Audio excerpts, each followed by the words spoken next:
Cinema shooting ವೇಳೆ ಸಹನಟನ ಬಾಯಿ ತಪ್ಪಿಂದ ಕೊರಗಜ್ಜನ dialogue ಬಂದಿದ್ದು, ಅದಕ್ಕಾಗಿ ನಟ ಕೋಮಲ್ ಪತ್ನಿ ಅನಸೂಯ ಜೊತೆ ಮಂಗಳೂರು ಹೊರವಲಯದ ಉಳ್ಳಾಲದ ಕಲ್ಲಾಪು ಬುರ್ದುಗುಳಿ ಗುಳಿಗ ಕೊರಗತನೆಯ ಉದ್ಭವಶಿಲೆ ಆದಿಸ್ಥಳಕ್ಕೆ ಭೇಟಿ ನೀಡಿ ಪ್ರಾರ್ಥನೆ ಸಲ್ಲಿಸಿದ್ದಾರೆ.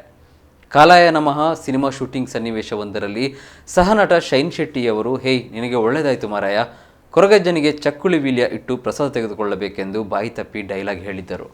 ಶೂಟಿಂಗ್ ಬ್ರೇಕ್ ವೇಳೆ ಶೈನ್ ಶೆಟ್ಟಿ ಅವರಲ್ಲಿ ವಿಚಾರಿಸಿದಾಗ ಕೊರಗಜ್ಜ ದೈವದ ಕಾರಣಿಕದ ಬಗ್ಗೆ ನನಗೆ ವಿವರಿಸಿದ್ದಾರೆ. ಹಾಗಾಗಿ ಸಿನಿಮಾ ಬಿಡುಗಡೆಗೂ ಮುನ್ನ ಕೊರಗಜ್ಜನಲ್ಲಿ ಬಂದು ಚಿತ್ರದ ಯಶಸ್ಸಿಗಾಗಿ ಪ್ರಾರ್ಥಿಸಿರುವುದಾಗಿ ಕೋಮಲ್ ಹೇಳಿದ್ದಾರೆ. ಈಗಾಗಲೇ ನಮೋ ಭೂತಾತ್ಮ 2 ಮತ್ತು ಉಂಡೆನಾಮ ಸಿನಿಮಾಗಳು ರಿಲೀಸ್ ಆಗಿ ಯಶಸ್ಸು ಗಳಿಸಿದೆ.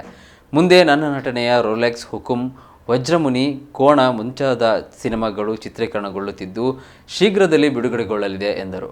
ಕೋಮಲ್ ಆಪ್ತರಾದ ಉಳ್ಳಾಲ ಪೊಲೀಸ್ ಠಾಣಾ ನಿರೀಕ್ಷಕ ಬಾಲಕೃಷ್ಣ, ಕ್ಷೇತ್ರ ಸಮಿತಿಯ ಅಧ್ಯಕ್ಷರಾದ ವಿಶ್ವನಾಥ್ ನಾಯಕ್, ಗೌರವ ಸಲಹೆಗಾರರಾದ ಚಂದ್ರಹಾಸ್ ಪಂಡಿತ್ ಹೌಸ್, ಗೌರವ ಅಧ್ಯಕ್ಷರಾದ ಸಂಜೀವ ಭಂಡಾರಿ, ಪ್ರಮುಖರಾದ ದೇವದಾಸ್ ಕಾಯಂಗಳ, ಕಮಲಾಕ್ಷ ವಿ ಕುಲಾಲ್, ನವೀನ್ ಕಾಯಂಗಳ, ಪ್ರಶಾಂತ್ ಕಾಯಂಗಳ, ಪುರುಷೋತ್ತಮ ಕಲ್ಲಾಪು ಮೊದಲಾದವರು ಉಪಸ್ಥಿತರಿದ್ದರು.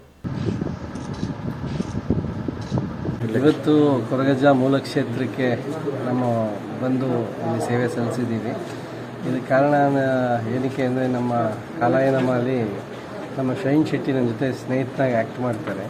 ಅವರು ಒಂದು ಸನ್ನಿವೇಶದಲ್ಲಿ ಕೊಟ್ಟಿಲ್ಲದಿರೋ ಡೈಲಾಗ್ನ ಎಕ್ಸ್ಟ್ರಾ ಹೇಳಿದ್ರು. ನಿನಗೆ ಒಳ್ಳೇದಾಯಿತು ಮಾರಾಯ, ಕೊರಗಜ್ಜಗೆ ಚಕ್ಕುಲಿ ಎಲೆ ಎಲ್ಲ ಇಟ್ಟು ಪ್ರಸಾದ ತೊಗೊಬೇಕು ಅಂತ. ನಾನು ಡೈಲಾಗ್ ಎಲ್ಲ ಕಟ್ಟಾದ್ಮೇಲೆ ಕೇಳಿದೆ, ಏನದು ಸಡನ್ನಾಗಿ ಸೇರಿಸಿದ್ರಲ್ಲ ಅಂತೆ. ಯಾಕೆಂದರೆ ನನಗೆ ಗೊತ್ತಿರಲಿಲ್ಲ ವಿಚಾರ. ಆವಾಗ ಅವರು ದೈವದ ಬಗ್ಗೆ ಹೇಳಿದ್ರು. ಸರ್ ನನ್ನ ಚಿತ್ರ ಬಿಡುಗಡೆ ಆಗಕ್ಕೆ ಟೈಮ್ ಬಂತು, ಅದು ನಾನು ಅರಸ್ಕೊಂಡಿದ್ದೆ. ಸೊ ರಿಲೀಸ್ ಕಾಲಾಯನಮ ಮುಂಚೆ ಇಲ್ಲಿ ಬಂದು ಹೋಗ್ಬೇಕು ಅಂತ ಅದು ಬಂದಿದ್ದೀನಿ. ನೀವು ಇಲ್ಲೆಲ್ಲ ಸಿಕ್ಕಿರೋಂಥ ಪ್ರೀತಿಗೆ ನಾನು ಆಭಾರಿ. ಸಿನಿಮಾದಿಂದ ತುಂಬ ಗ್ಯಾಪ್ ಮೇಂಟೈನ್ ಮಾಡಿದ್ರಲ್ಲ. ಇವಾಗ ಆಲ್ರೆಡಿ 2 ಪಿಕ್ಚರ್ ಬಿಡುಗಡೆ ಆಗಿದೆ. ನಂದು ನಮೋ ಭೂತಾತ್ಮ 2 ಚೆನ್ನಾಗಿ ಓಡಿದೆ, ಉಂಡೆನಾಮ ರಿಲೀಸ್ ಆಗಿದೆ. ಈಗ ನೆಕ್ಸ್ಟ್ ನಮ್ಮದು ಕಾಲಾಯನಮ. ಇದಾದಮೇಲೆ ಭಾಳಷ್ಟು ಮೂವೀಸು ಬರ್ತಾಯಿದೆ. ರೋಲೆಕ್ಸು, ಎಲಾ ಕುಂದಿ ಮೇಲನ, ವಜ್ರಮುನಿ, ಕೋಣ, ಹುಕುಂ ಇದೆಲ್ಲ ನಡೀತಾ ಇದೆ. Thank you.